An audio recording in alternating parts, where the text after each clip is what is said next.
kilometre yeni bir araba alırım. Mahallede kızlara ben havamı atarım. Sağ çek sol çek bir çaka atarım. Gözlüğümü takar birden gaza basarım. Ver ana ben anasını satarım. Aman her yeri toz dumana katarım. Yollar tıklım olsa ne yazar? Söyle yavrum beni kim tutar? Vay anam ben belamıyım be. Vay anam gözlerim toz pembe. Direksiyonu çeviriyorum bir sağ bir sol. Ey anam tekerim fır dönüyor. Ey anam bak kızlar bakıyor. Çekilin yoldan bir bela geliyor. Bas gaza bas gaza bas gaza aşkım bas gaza. Kim tutar seni bas gaza.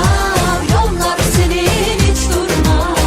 Hadi uçur beni buradan. Bas gaza aşkım bas gaza. Kim tutar seni bas gaza. Yollar senin hiç durma. Hadi uçur beni buradan.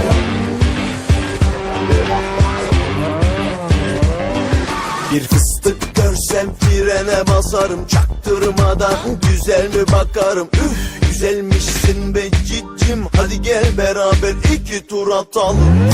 Gel beraber yollara dalalım. Kıvrak deli dolu bir CD takalım. Boxlar kaliteli baslar bum.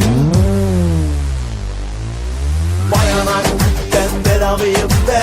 Vay anam gözlerim toz pembe. Egzozun sesi kulakları deliyor. Bas gaza bas gaza bas gaza aşkım bas gaza. Kim tutar seni bas gaza. Yollar senin hiç durma. Hadi uçur beni buradan. Bas gaza aşkım bas gaza. Kim tutar seni bas gaza. Yollar senin hiç durma.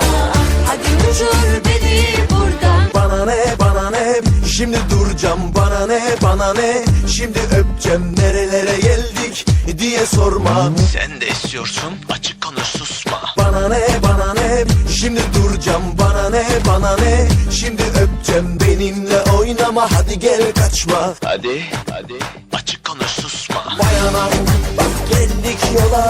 Vay anam aşık oldum ben sana. Hadi beni biraz daha getir gaza. Bas gaza bas gaza aşkım bas gaza. Kim tutar seni bas gaza. Yollar senin hiç durma. Hadi uçur beni buradan. Bas gaza aşkım bas gaza. Kim tutar seni bas gaza. Yollar senin hiç durma.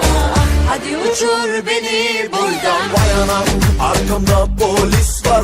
Umarım kızın yanında havamı bozmaz. İnşallah şimdi beni durdurmaz. 24-0 sağa çek çabuk. Bana mı çatar bu trafik cezası? Benim hatam değil de kimin hatası? Sözün gelişi çok güzel dinlemekse berbat. Hey anam hey babam hep hayallerle yat. Ne olursun polis abi beni bir kerecik affet. Bir şans versen yaylan desen. Ehliyet ruhsat lütfen. Buyur abi. Evraklar tamam. Alkol de yok. Tutmayayım seni. Bas gaza bas